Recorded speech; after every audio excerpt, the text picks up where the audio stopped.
tax Sénégal lañ fa def aussi plan corruption wax boo koy wax da nga koy waxee ni nga xam ne moom lañ ko bindee te mu bañ a nekk ay parparloo ñaareel ba wax ji du d'accord wax ji Aminata Touré la ak wax ju rëy yi mu fi wax Moustapha Niasse bi nga xam ne mooy président assemblée nationale bu fekkee dañu wax ne dañuy jëlee xaalis war moom ñu ne assemblée jël na xaalis nguuru Sénégal buñ ko mayee dara sax. attention Babacar de je termine foofu ma tagal professionnel parlement je termine xam nga luy affaire loi des finances xam nga lu mel ni ay alamaan ak consignation yooyu ñu mel ni policier bi amande kenn ci tali bi duñ jël 2000 francs wala 6000 francs bi borom oto bi di fay naan da nga koy dugal ci ay loi de finances rectificative. da nga xamul nag ma wax la nag comme ça da nga ne parlementaire la kay ma xam nu mu demee dañuy autoriser taxes yi président de la République à collecter des taxes à hauteur de boo gisee amende yooyu ngay wax police ak yi ci demee noonu kenn du ko jël dugal ko finance dafa am loi finance bi nga xam ne bu ñu koy voté dañ ciy def benn article ne président de la République autorisé nañu ko mu collecter tant d'impôt xaalis boobu tant que impôt boobu yeggul foofu président bu ko neexee mu jël taxe boo xam ne dañ ko jël ci impôt pour mu leer dama ne amul benn dërëm buy dugg Sénégal donte don la te fekk assemblée nationale du ko validé par une loi de finance 2012 lañ gëj a jël rapport OFNAC 2013 boobu ba léegi te dañoo xam dañuy lutter contre la corruption dañuy lutter contre la concussion dañuy def rapport la reddition des comptes lu tax def ñu reddition des comptes 2014 2015 2016 ba 2017 amuñ benn rapport bu jógee IGE bu wax ne fii lañ toll nañ ko génne ñu xam exactement quelle est la situation dama ne ma dellu si 200 milliards yi bu fekkee Aminata Touré dafa am lu mu wax assemblée nationale nekk fi Moustapha Niasse mii kilifa assemblée nationale bokk ci camp Macky Sall te dafa waxoon ne Macky Sall du ko gën a gore moo ko wax su demee bay wax ne gisuma boobu xaalis ça veut dire que xaalis boobu ñaar moomu na am ou bien Aminata Touré wax na dëgg xaalis bi ñëw na gisuñu ko assemblée ñoom dañ ko luubal dañ ko lekk. nee nga mais xaalis boobu tey bu ko dama ne ba pare mais xaalis boobu président de l'assemblée nekk porte-parole adjoint APR itam moom li Aminata Touré wax la wax. dama ne parce que nee na xaalis boobu du nekk globalement 200 milliards non non peut-être ay li ñuy nangu ndànk ba mu nekk 200 milliards. dama ne xaalis bi ñu nangu laa wax bi ñu nangu dama ne comme nangu nañ ko dugal loi de finances rectificative man waxuma sax évaluation tegul fenn waxuma loolu waxuma 100 milliards yoo xam dañ toog rek bindu ko ne 100 milliards lañ négociation bi lii la ñu coûté le fait que ñu rompre contrat bi Sénégal gagné na ci mu nekk ay dans la forme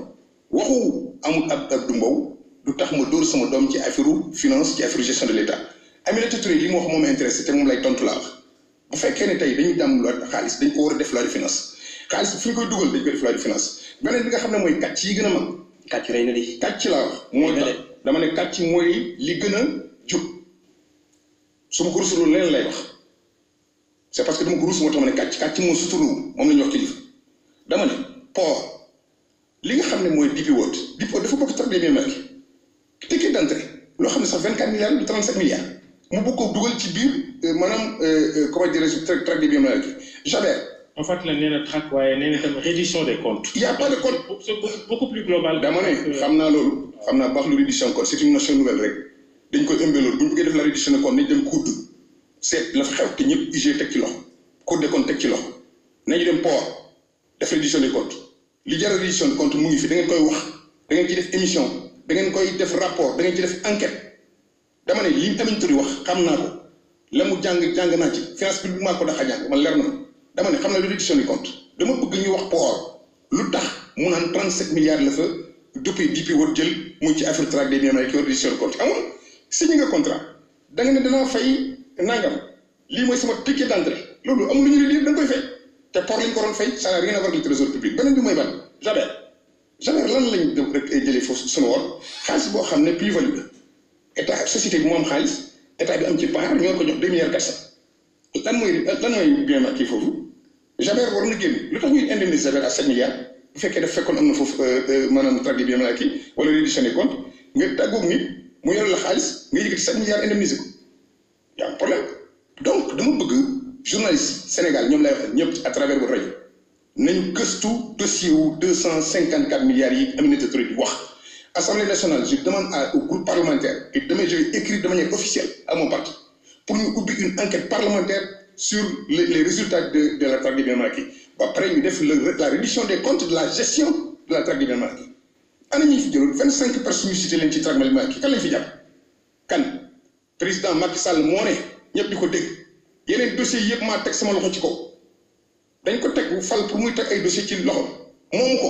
bu fekkee dafa am ay problème na leen jàpp. mais est-ce que tamit amul ñenn ñoo xam te ne parce que boo xoolee 25 personnes yi ñi ñu tuumaaloon ñëpp presque ci yéen lañ bokk PDS est-ce que du amul ñoo xam te ne xëy na après ñoom dañoo accepter transiger nangu rembourser xëy na ci perte lu kenn yëgul ngir na ñu bañ leen toppati loolu mën na ci am te yéen du ngeen ko yëg. yow bu amee nga yëg ko wala nga xam ko doo ko jàmbar doo ko saytu doo xool kan moo transiger doo leen laaj ak ñoom de manière officielle de manière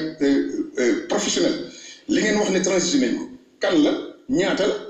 xaalis bi ñu fekkee dañ ko transiger bu fekkee ñoom Ousmane Ngom dañoo transiger dañ ko wax ñoom Ousmane Ngom bu fekkee dañoo transiger dañu wax luñ transiger. alors xaalis fu mu dugg am na ñoom bëgg ñu mu siiw xëy na ñoom pet lañ ko bëgg a def. yow nga laaj ko mu siiw ko ci keesu nguur gi mais pas pour autant ñeneen ñëpp ko. mënta ne du seen cër mun na ne xaalisu nguur dërëm di ci dugg te leer luñ ko jàll ci assemblée nationale état amul droit laa wax di transiger ki koy def mooy agent judiciaire de l'état daf am ay sart yu ko yoon wax sart yooyu ci lay tegu bu fekkee ne am na transiger man je demande solennellement à ce que l'agent judiciaire de l'état ak ministre des finances ñu wax ñan ñoo transiger ñaata la ñuy transiger. ak ñoo ñu transiger ba muy jib ci kaw. pardon est-ce que waxees na ko ba mu jib ne diw transiger na nee nañ ko amal nga randal nga nangam mu ñëw delloo ko ñu war ko siiwal est-ce que noonu la ko yoon tëralee. yoon li mu tëral dama ne amul état lu mu def dans la nébuleuse état lu ko yoon may rek pour mu def ko ci loo xam ne lu lëndëm la mooy lu nekk secret défense loo xam ne dañ ne buñ ko waxee dana yàq défense su réew mi sécurité réew mi amul leneen loo xam ne état yoon may na ko. confidentialité amul la confidentialité mooy bu fekkee ne maanaam les intérêts publics les intérêts généraux li nga xam ne ñëpp a ko bokk n'est pas en danger. or man dama jàpp sa xaalis boobu ñuy tudd wala gaa ñi dañ ko jël di ko utiliser à des conditions politiques moom journaliste bi léegi moom ko wax jéem nee na loolu mën na am te kenn xamu ko waaye yéen du ngeen góorgóorlu laaj leen lu tax mu am kenn xamu ko réew mi transparence la Macky Sall woote woon mbir yi dafa war a leer bu fekkee dafa am ñu transiger nañ leen tuut baram ab sàcc kenn du ko làq sinon da ngay nekk receleur maanaam unité ndeyu sàcc. li nga bëgg a wekk journaliste yi nag dina métti trop ndax journaliste du police du gendarme du corps de contrôle. en kay démb ci réseaux sociaux yi ngay rentré journaliste yi naan ñoo war a leer ñi nga xam ne ñoom lañ cërale loolu ci réew mi ñoo ko war a lijjanti. déedéet dañ ci am wàll dama ne seen waar da ngeen koy bay ci wàll bi ñun policiers dafa am lu ñuy liggéey ñi ñuy gérer dafa am lu ñuy liggéey journalistes yi leeral joxe information gëstu wax askan wi li xew bu fekkee ne loolu mooy tax ñu yaakaar ne danaa noppi du ma tàyyi di wax journalistes yi nañ def seen liggéey mooy nañ ko daan defee ca ñun xam nga def nañ fi loo xam ne fii. gars yi wàccuñ loolu ñu ngi def seen liggéey. loolu askan wi ñoo koy sa wax la ak sama wax askan wi ñoo koy atte dama gëm ne man ba tey xam nga man lay liggéey journaliste man lay liggéey man je suis pas satisfait tant que am na benn Sénégalais bu satisfait ci li nga xam ne jàpp nañ ne muy liggéey journaliste ci yenn liggéey yi nga xam ne def nañ ko man bañuma ñu diingat kuy nguur mosu leen mu dikk ci ñi daan wax naan journaliste dañu war a damm seen plume ak temps yi nekkee aux affaires déedéet parce que dama xam lan mooy seen rôle ci système démocratique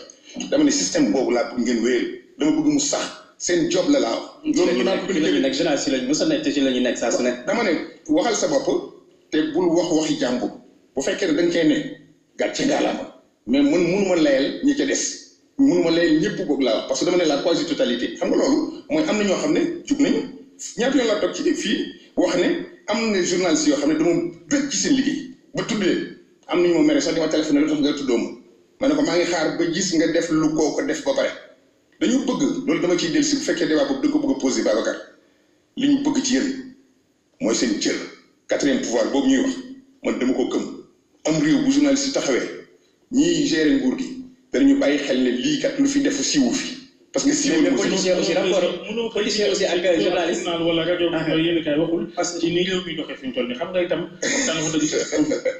réew mi li muy doxee jamono buñ fi jëlee journaliste ne ko ràpp ci kase bi arrêté ko journaliste yëpp dañuy taxaw ñun suñ politiciens yi nga xam ne ñun ñoo am intérêt ngeen existé dañuy taxaw kon bu leen ragal loolu gaañaa ngi seen gannaaw. mais policiers yi intérêt rek lay wóyee bu fekkee ne journaliste wax na lu ko arrangé mu ne tàccu bu ko arrangé wul mu ne noonu ci deful liggéeyam là aussi du noonu. waaw parce que xam nga tax policier bi ko wax mooy policier bi gis lu ne fàng loo xam ne biddiw bëccëg la mu terminé biddiw bëccëg mu ne fàng journaliste bi xam ne lii mu ne fàng mu ne tekk gis nga ce qu'on appelle le mensonge par omission maanaam duy fen waaye da ngay noppi bañ a wax dëggal noppi bañ a wax dëggal te nga xam. jërëjëf Babacar Gaye porte-parole PDS.